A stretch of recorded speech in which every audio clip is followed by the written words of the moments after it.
Hello বন্ধুরা, তোমাদের সামনে চলে এলাম ছোট্ট একটা মিনি ব্লগ নিয়ে। আজকে সকাল থেকে নতুন একটা মিনি ব্লগ তোমাদের সাথে শ্যুট করছি। হঠাৎ করে ইচ্ছা গেল আর শুরু করে দিলাম মিনি ব্লগ তোমাদের সাথে শেয়ার করার জন্য।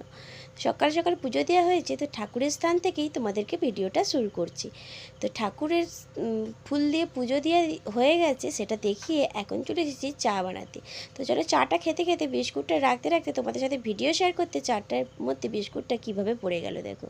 তো সেটাকে যা কোনো মতে তুলে এখন চলে এসেছি তোমাদের সাথে তুলসী মন্দিরের এখানে জল দেওয়া হয়েছে। আর এখন যেহেতু বৈশাখ মাস, তো ছলা গুড় দিয়ে পুজো দেওয়া হয়, সেটাই তোমাদের সাথে একটু শেয়ার করে নিলাম।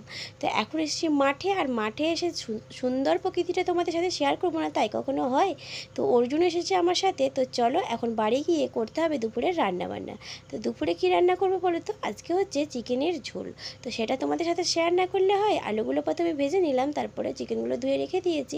এখন চিকেনটাকে সমস্ত রকম মশলা দিয়ে নাড়িয়ে চাড়িয়ে কষাতে থাকলাম। আর আজকের মতন আমার এই ছোট্ট একটা মিনি ব্লগ শেয়ার করলাম। তোমাদের কেমন লাগলো অবশ্যই জানিও। ভালো লাগলে লাইক কমেন্ট শেয়ার করে দিও। সবাই ভালো থেকো, সুস্থ থেকো। সবাইকে টাটা, বাই বাই।